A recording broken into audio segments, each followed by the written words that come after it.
Today we are going to start the second unit of our subject human resource management, मानव संसाधन प्रबंधन की। आज हम सेकेंड यूनिट जो है वो स्टार्ट करेंगे। सेकेंड यूनिट का जो फर्स्ट टॉपिक है it is related to job evaluation. Don't get confuse, क्योंकि जो फर्स्ट यूनिट थी उसमें हमने अभी लास्ट जो टॉपिक कंप्लीट किया है इट वॉज जॉब एनालिसिस। ठीक है, तो ये जॉब एनालिसिस के हट के जो सेकेंड यूनिट में फर्स्ट टॉपिक स्टार्ट होने वाला है वो है जॉब इवैल्यूएशन। जॉब इवैल्यूएशन का क्या मतलब होता है कि जॉब का मूल्यांकन, किस चीज़ का मूल्यांकन करना, जॉब का। If you are working in any organisation, अगर आप किसी ऑर्गेनाइजेशन में, अगर आप किसी संस्था में कार्य करते हैं तो उसको उस कार्य का मूल्यांकन किया जाता है। कि जैसे फर्स्ट ऑफ ऑल कि अगर आप किसी जगह काम करने गए, आपका इंटरव्यू हुआ, सारी प्रोसीजर हुई और फाइनली आपको जॉब दिया गया, देने का सोचा, तो उसके पहले सैलरी रिलेटेड इश्यूज पे भी बात की जाती है कि भाई आपकी सैलरी जो हम देने वाले हैं वो कितनी होगी। अब ये जो सैलरी दी जाती है या इसका जो क्राइटेरिया होता है वो निर्भर करता है, डिपेंड करता है आपकी योग्यता के ऊपर। वो आपकी एकेडमिक क्वालिफिकेशन हो गई, एक्सपीरियंस कह लीजिए, आपका नॉलेज हो गया। ठीक है, ये सारी चीज़ें देखने के बाद, समझने के बाद, आपके नॉलेज को, आपके अनुभव को परखने के बाद आपको एक सैलरी का अमाउंट बताया जाता है कि भाई इस कार्य के आपको इतने सैलरी दी जाएगी, इतना रिम्यूनरेशन आपको दिया जाएगा। तो ये जो रिम्यूनरेशन फिक्स होता है या डिसाइड किया जाता है, one more factor is affecting it and it is the evaluation of job. एक कारक और उसको प्रभावित करता है जिसको हम क्या कहते हैं, जॉब इवैल्यूएशन, जॉब का मूल्यांकन। कि भाई आपका सिर्फ काम क्या है कि सपोज हमने बात कर ली कि अगर बाहर हमारी ऑर्गेनाइजेशन में हमें एक गार्ड की आवश्यकता है, ठीक है, चौकीदार की हमें आवश्यकता है। उस व्यक्ति का काम क्या है कि सिर्फ संस्था के बाहर जितने भी लोग आ रहे हैं उनकी एंट्रीज करना और सारी चीज़ों को, बाहर होने वाली गतिविधियों को बिना किसी कार्य के लोगों को अंदर नहीं आने देना। जो लोग संस्था से काम करके बाहर जा रहे हैं उनका टाइम नोट करना, सिर्फ उनका इतना सा काम होता है। तो वो जो गार्ड होंगे उनकी सैलरी उसके अकॉर्डिंग होगी, किसके अकॉर्डिंग, जो उनका जॉब है। ठीक है, तो इस जॉब के मूल्यांकन के अनुसार ही व्यक्तियों को क्या दिया जाता है, रिम्यूनरेशन दिया जाता है, उनकी सैलरी दी जाती है।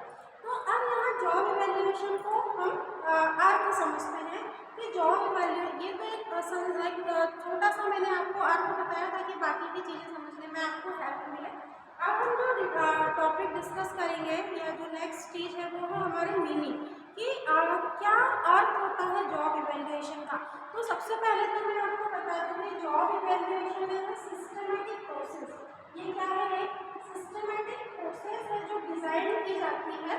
क्या की जाती है, जिसको डिज़ाइन किया जाता है ये डिटरमाइन करने के लिए that which kind of job as going on in the organisation, है ना। जो सिंगल वर्क ऑर्गेनाइजेशन होती है जहाँ पर कोई एक ही कार्य किया जाता है, वहाँ पर जॉब को क्या किया जाता है, मूल्यांकन किया जाता है। उस संस्था में जॉब का हम इवैल्यूएशन किया जाता है। तो सबसे पहले तो जब भी आप लिखेंगे तो ये क्या है, एक सिस्टमेटिक प्रोसेस होगी। क्या, जॉब इवैल्यूएशन एक सिस्टमेटिक प्रोसेस है और इस प्रोसेस में क्या किया जाता है, इस प्रोसेस से ये पता लगाया जाता है, ये डिटरमाइन किया जाता है कि what is the worth of your job. आपकी जॉब जो आप कर रहे हैं या एम्प्लॉय से आप करवा रहे हैं इसकी क्या कीमत है, वो कितनी वर्दी है ना, उस जॉब का क्या मूल्य है। ये किस चीज़ में डिटरमाइन किया जाता है, कहाँ डिटरमाइन किया जाता है, सिंगल वर्क ऑर्गेनाइजेशन। जैसे कि भाई कोई एक ऑर्गेनाइजेशन है जहाँ पर एक ही तरीके का काम किया जाता है, मान लो पैकेजिंग। ठीक है, प्रोडक्ट बन के आता है और आपको सिर्फ उसकी क्या करनी होती है, पैकेजिंग करनी होती है। तो अब ये पैकेजिंग वाला जो जॉब है कि भैया जो लोग हैं वो सिर्फ किस चीज़ में व्यस्त है, प्रोडक्ट को पैक करने में। तो ये जो पैकेजिंग हो गई, ये पैकेजिंग का अगर तुमको कहा जाए कि इस पैकेजिंग वाली जॉब की वर्थ निकालो, इसका मूल्य निकालो, तो आप क्या देखेंगे कि भाई कितने ड्यूरेशन तक जो एम्प्लॉय है वो खड़ा रहता है ना, खड़े होकर वो पैकेजिंग करता है, या क्या क्या चीज़ें उसको फेस करनी पड़ती हैं, क्या कितना अनुभव है उनको इन सब चीज़ों का, कितने आसानी से वो इस काम को कर लेता है। ये सारी चीज़ें क्या की जाती है, एग्जामाइन की जाती है, इन सारी चीज़ों का पता लगाया जाता है। तो आपने यहाँ से क्या किया, ये मैंने इसलिए बताया उदाहरण आपको क्योंकि ये होता है सिंगल वर्क ऑर्गेनाइजेशन, जिस ऑर्गेनाइजेशन में सिर्फ कोई एक ही कार्य किया जाता है, वहाँ पर जॉब के वर्क को पता लगाने की एक व्यवस्थित प्रक्रिया को क्या कहते हैं, जॉब का मूल्यांकन, job evaluation. It is a simple meaning of job evaluation. Now the next thing which we have to discuss, it is the objectives of job evaluation। ठीक है, ये जो जॉब का मूल्यांकन है, इसके क्या उद्देश्य है, इसके क्या ऑब्जेक्टिव्स हैं। तो इन उद्देश्यों को समझ लेते हैं कि भाई ये जो सिंगल वर्क ऑर्गेनाइजेशन में हमें पता लगाना है जॉब के बारे में, जॉब की वर्क के बारे में, तो उसके अलावा उसके और कौन कौन से ऑब्जेक्टिव्स हैं जो फुलफिल करता है जॉब इवैल्यूएशन का process. First is eliminates inequalities. ठीक है, इनइक्वालिटीज क्या, असमानता। ठीक है, इसको एलिमिनेट करना, इसको खत्म करना। अब जॉब इवैल्यूएशन से एक माइंड में आएगा आपको कि भाई इससे तो हम जॉब का वर्क पता लगा रहे थे, तो इससे इनइक्वालिटीज कैसे खत्म हो जाएगी, इससे हम असमानताओं को कैसे एलिमिनेट कर देंगे, कैसे हम खत्म कर देंगे। तो सीधी सी बात है कि अगर कोई सिंगल वर्क ऑर्गेनाइजेशन है जहाँ पर एक तरीके का ही काम किया जाता है, तो आप भी यही कहेंगे कि जब उस एक तरीके के काम को 10 लोग कर रहे हैं और 10 लोगों का सिर्फ एक ही काम है जिसको भी वो पूरा कर रहे हैं, मैंने सिर्फ पैकेजिंग एक उदाहरण के तौर पे समझाया था आपको, तो आपको पता चलेगा कि यहाँ पर फिर आप लोगों को अलग अलग तरीके से ट्रीट नहीं कर सकते कि भाई एक व्यक्ति जो है वो भी पैकेजिंग का काम कर रहा है तो आप उसको 10,000 दे रहे हैं, दूसरा व्यक्ति है उसको आप 12,000 दे रहे हैं। क्यों, जब वर्क एक जैसा है, जब मतलब काम करना एक ही तरीके से है, काम भी एक ही करना है, तो फिर ये 2000 का डिफरेंस क्यों, ये इनइक्वालिटी क्यों, ये असमानता क्यों। तो जॉब इवैल्यूएशन का काम ही ये है कि जब किसी भी संस्था में एक ही तरीके के काम को किया जाता है, तो उस काम को करने वाले हर एम्प्लॉय को सेम रिम्यूनरेशन मिलना चाहिए, सेम सैलरी मिलना चाहिए। जब आप उसके क्वालिफिकेशन को हटा रहे हैं, जब आप उसके एक्सपीरियंस को काउंट नहीं कर रहे हैं, मैं तब की बात कर रही हूँ। अगर मैनेजर का जॉब है, असिस्टेंट मैनेजर का जॉब है, तो आपको खुद को मालूम है डिफरेंस कि भाई मैनेजर के ऊपर लोड ज़्यादा होगा as compare to assistant manager, तो आप वहाँ पर रेम्यूनरेशन को कम ज़्यादा कर सकते हैं और होता भी है। लेकिन यहाँ पर हम समान कार्य की बात कर रहे हैं, यहाँ पर हम उस वर्क की बात कर रहे हैं जो बिल्कुल सेम है, तो उस पर जब आप एम्प्लॉयज़ को क्या करेंगे, सैलरी देंगे या उनसे काम करने के बाद उनको पारिश्रमिक देंगे, उनकी वेजेस मजदूरी उनको देंगे, तो फिर उनमें डिफरेंस नहीं होना चाहिए।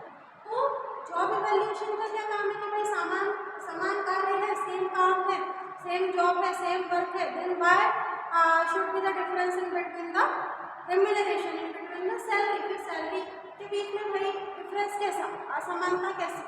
तो जॉब इवैल्यूएशन की मदद से क्या हो जाता है, जॉब इवैल्यूएशन का ऑब्जेक्टिव उद्देश्य क्या कहता है कि इन इनइक्वालिटीज को, असमानताओं को खत्म करना। वो सैलरी के फॉर्म में हो गया, वो डेजिग्नेशन के फॉर्म में। अगले ऑब्जेक्टिव को चलते हैं, तो फैसिलिटेट्स कंपैरिजन। यहाँ पे जॉब इवैल्यूएशन की मदद से आपको बेहतर तरीके से कंपैरिजन करने को मिल जाता है। यहाँ पर आप क्या कर सकते हैं, जो चीज़ कंपेयर करने योग्य है या जहाँ पर आप तुलना कर सकते हैं, उसमें मदद मिलती है। किसकी सहायता से, जॉब इवैल्यूएशन की सहायता से। कि आपको मालूम है कि एक डिपार्टमेंट है जहाँ पर पैकेजिंग का काम हो रहा है और दूसरा डिपार्टमेंट है जहाँ पर मैन्युफैक्चरिंग का काम हो रहा है, that here you can easily compare the both units. यहाँ पर आप दोनों चीज़ों को ईजिली क्या कर सकते हैं, कंपेयर कर सकते हैं कि भाई ये पैकेजिंग का सेक्शन है, पैकेजिंग का एरिया है, यहाँ पर प्रोडक्ट की पैकेजिंग की जाती है। Here is a department where the products are manufactured, जहाँ पर प्रोडक्ट को क्या किया जाता है, मैन्युफैक्चरिंग की जाती है, उनका निर्माण किया जाता है, उनका उत्पादन किया जाता है।